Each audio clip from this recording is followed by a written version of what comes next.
Hello everyone. Today we'll review a book called The Memory Keeper's Daughter. It's a book published by Penguin Group and released on 28 June 2005.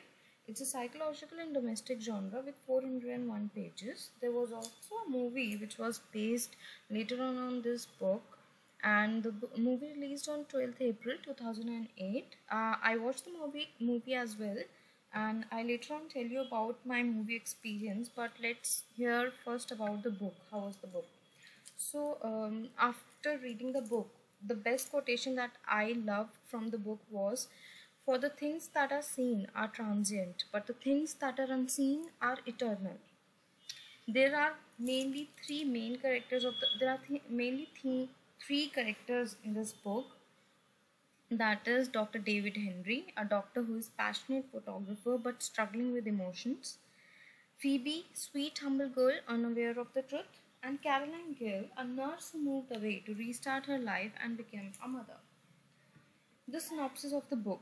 The synopsis is as per my reading, what I felt, and from my perspective. So, a girl named Phoebe, who was born with Down syndrome, was separated from her family at birth to be raised by a nurse, Caroline Gill, who worked at her father's clinic. Phoebe becomes a reason of togetherness and love in one family while causing chaos and separation in the other.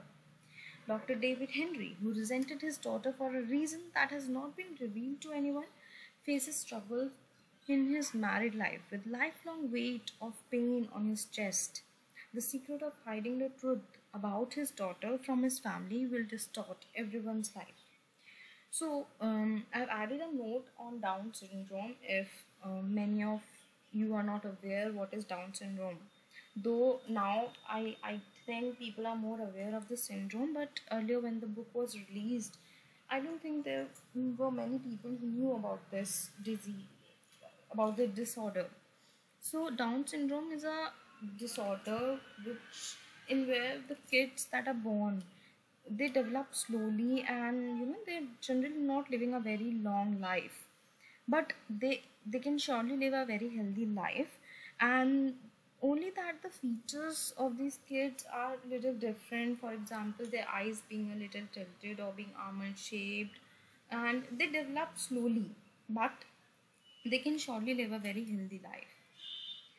And the weak points that I felt about the books, about this novel, was that the beginning of the story was though written very perfectly, but still didn't manage to keep me interesting, to not keep the book in between, or to not keep away my focus from it. So I felt a bit dragged towards the end. And the next one is, few characters and the situation didn't do the justice to the storyline, or helped it give in a very interesting edge, or to give it a new twist or turn. But the strong points that I felt were, the reason that I kept reading the book are that the author has penned down the intricacies of the scenery and emotions of characters so well that it's impossible not to imagine yourself in their shoes. Believe me, if I'm each and every word of this is so correct, that the sceneries or the characters or the emotions are so well written by the author that it was very impossible for me to not actually feel the emotions of these characters. The next is that author has given a very thoughtful ending to the story, and which made the book both heart-wrenching and heartwarming. Next, let's come to the movie adaptation. So, watching the movie in between the days when I felt hard to focus myself on reading further helped me in coming back to the book. So, when I was telling you that it was difficult for me to be very focused on the book to complete it in one go, was difficult because I kind of felt it, you know, turning very boring or uninteresting in the middle. So at those days were the ones when I actually watched the movie. So, but after watching the movie, I felt the urge to return back to the book and first read the ending of the book, or the novel that the author has written. Because of course the movie was good, I'm not saying it's not good, but of course there are some plots or or some scenes that are written totally different from how the book has shown it.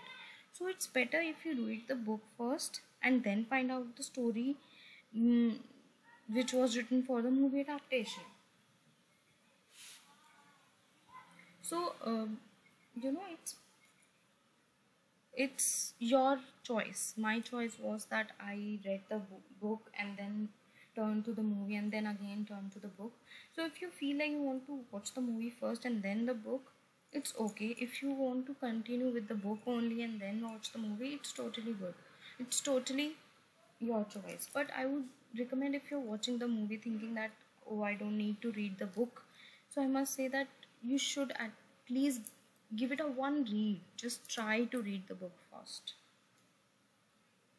And you know maybe these questions would actually motivate you to read this book, because personally these are the questions that after reading the book I felt in my mind, or while I was reading I felt it in my head, that why.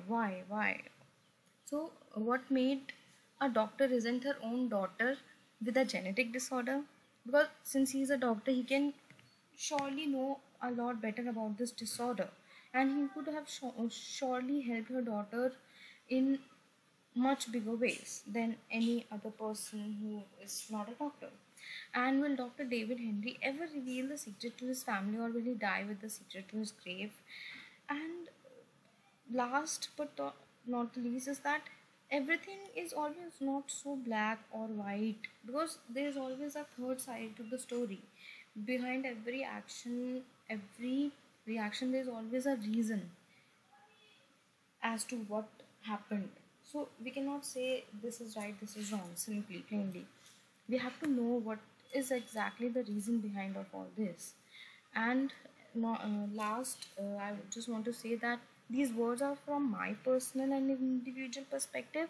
They're not written to be they're not written to be disrespectful to the author, or be disrespectful to anyone. These are from my perspective, my reading, and my style of reading and writing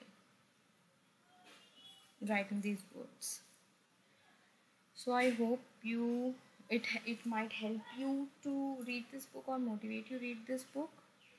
So as of now, this is from me. Thank you for still listening to me.